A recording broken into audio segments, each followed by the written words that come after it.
Good day, brethren. The good captain here from Captain's Custom Works, and we're here with the second in this installment of what I'm calling my Beery Views, which is very, very clever of me. Is it to tell me how clever I am? You don't have to do that.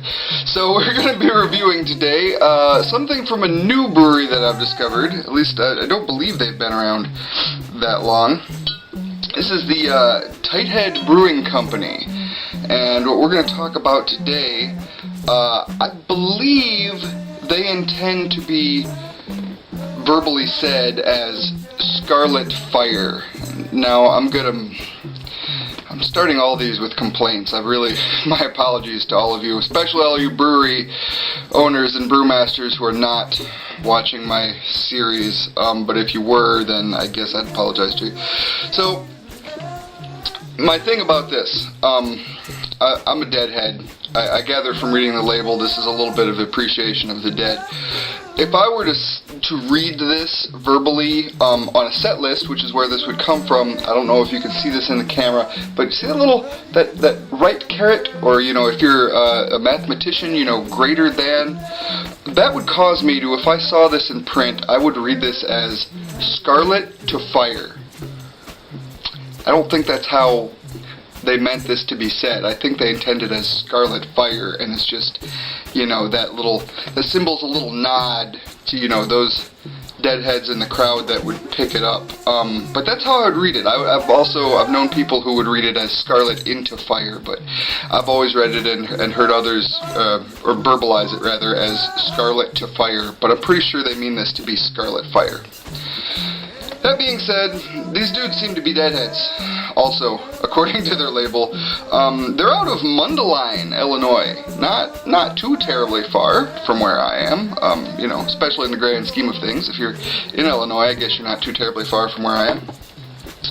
Tried another one. I picked up two from them just the other week when I was at Woodman's, employee-owned groceries and beverages.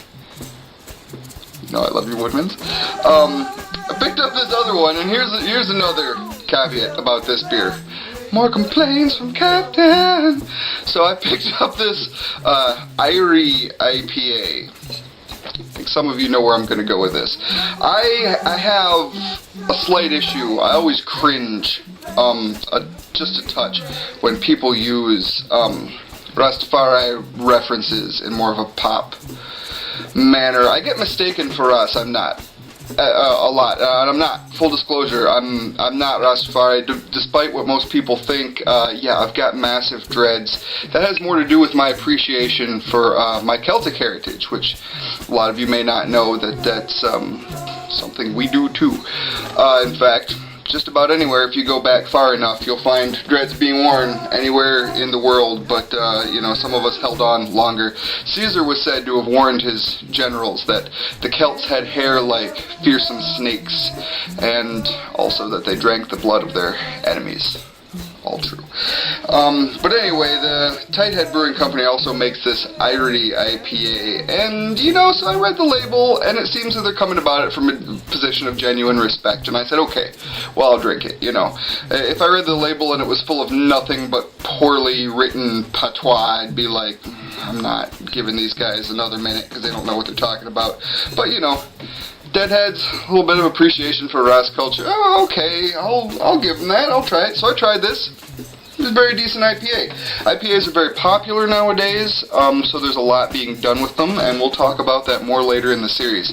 But right now, the thing that drew my eye first, this is the one that actually caught my eye.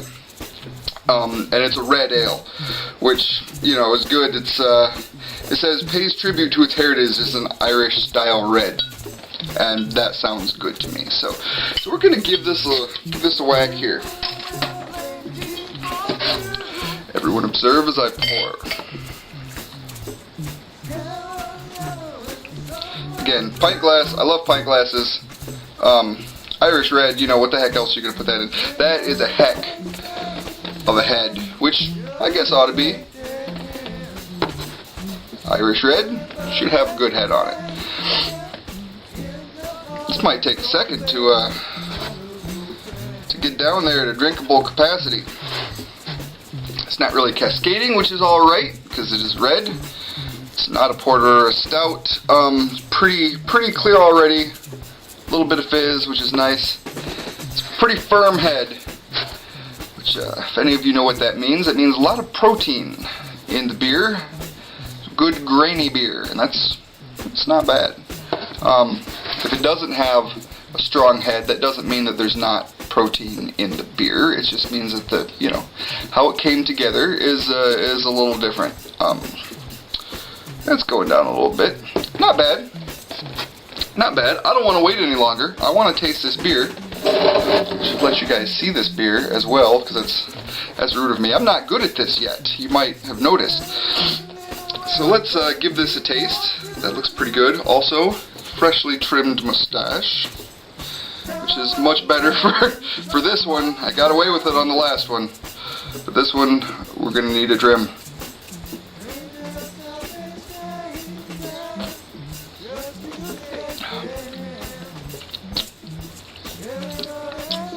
That's not bad at all. The grainy notes definitely come through. A little caramely, roastiness. That's good. That's what you want in a red.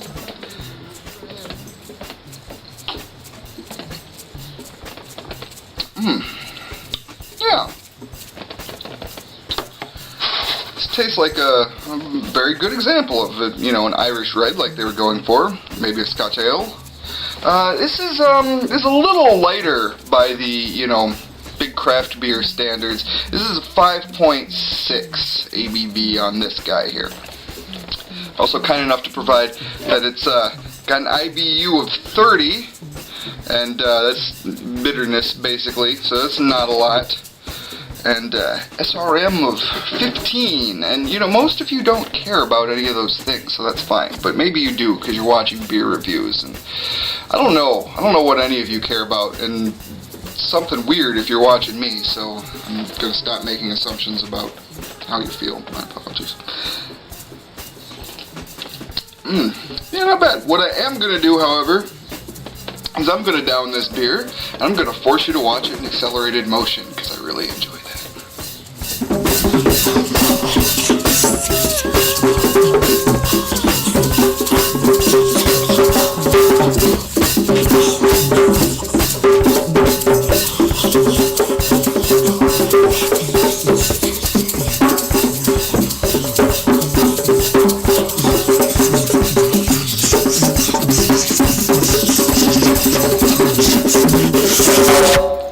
Okay, let's bring this back to regular speed there, just a touch left.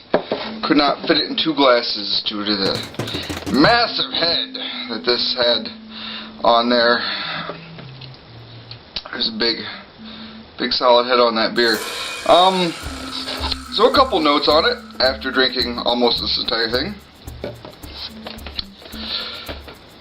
I think one of the factors that contributed to that big foamy head that this had, which is kind of evident in if you'll notice the lacing, it's a pretty solid globby lacing. It's not real fine. It's sticky, but it's not even, and I think that's indicative of a quality that I noticed drinking it, which is it's got maybe a little bit of a sticky mouthfeel. I'm not saying that's a bad thing necessarily. It's not so much my taste in a beer. It's got a little bit of that stickier quality, and it's filling. This is a very filling beer for sure.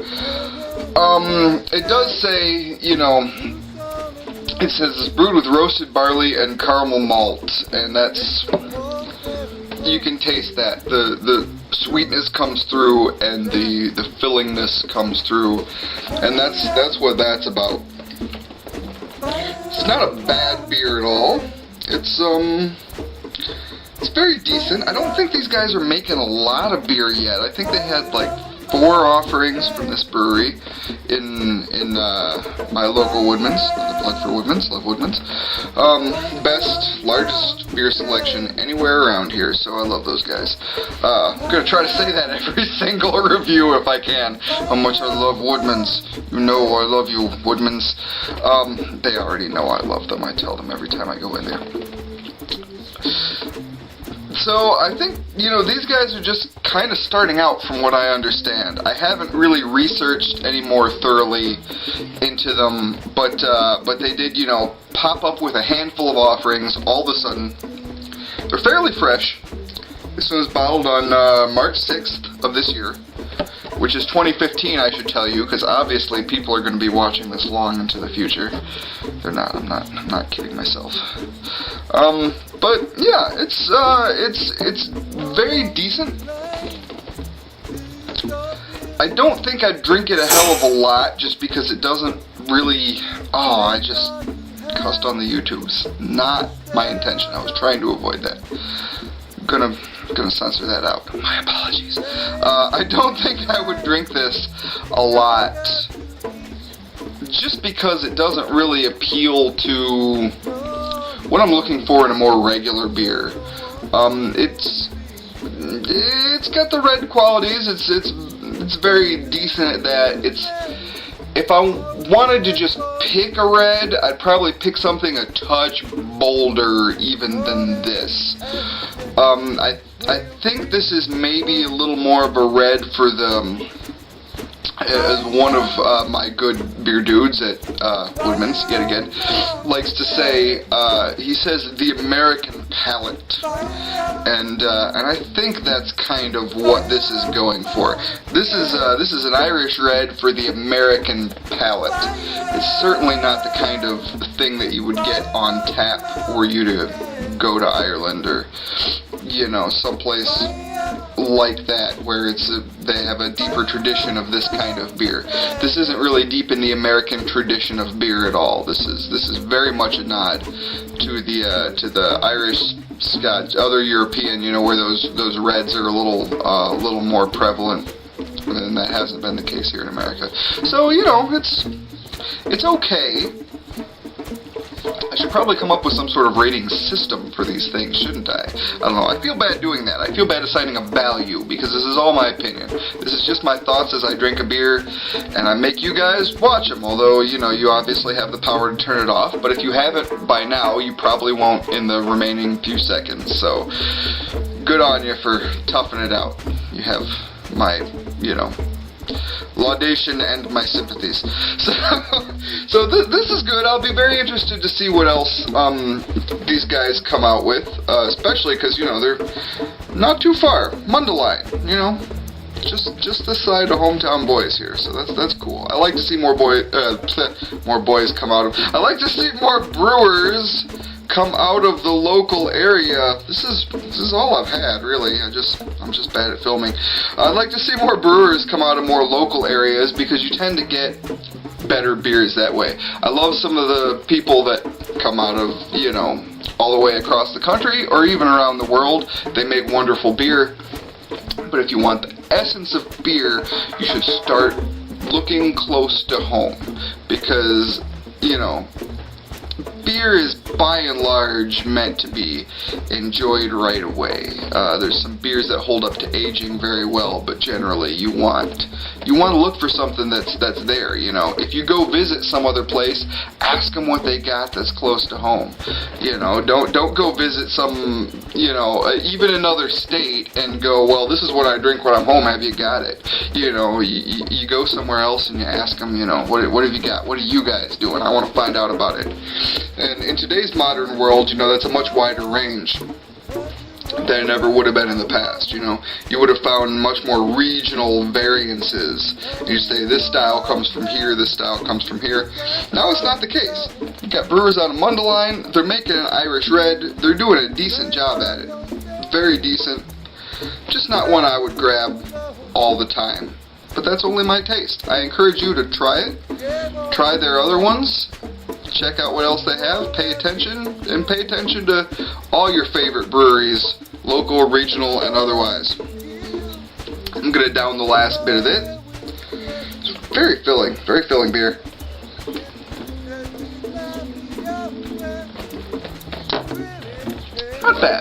Not bad at all. Very good for among your early efforts, Tighthead Brewing Company. You're not watching, I know this. But if you were, I hope you appreciate me taking the time to... I don't care, it doesn't matter. So thank you all who are watching, though. I really appreciate it. This is the second episode of this.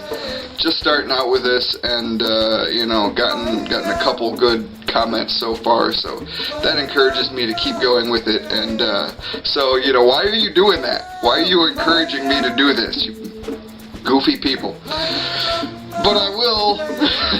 Too bad. Thanks for watching. We're going to review some more beers real soon. We're going to keep doing some other things, keep playing some music, making some art, all the other crazy things we do here at Captain's Custom Works.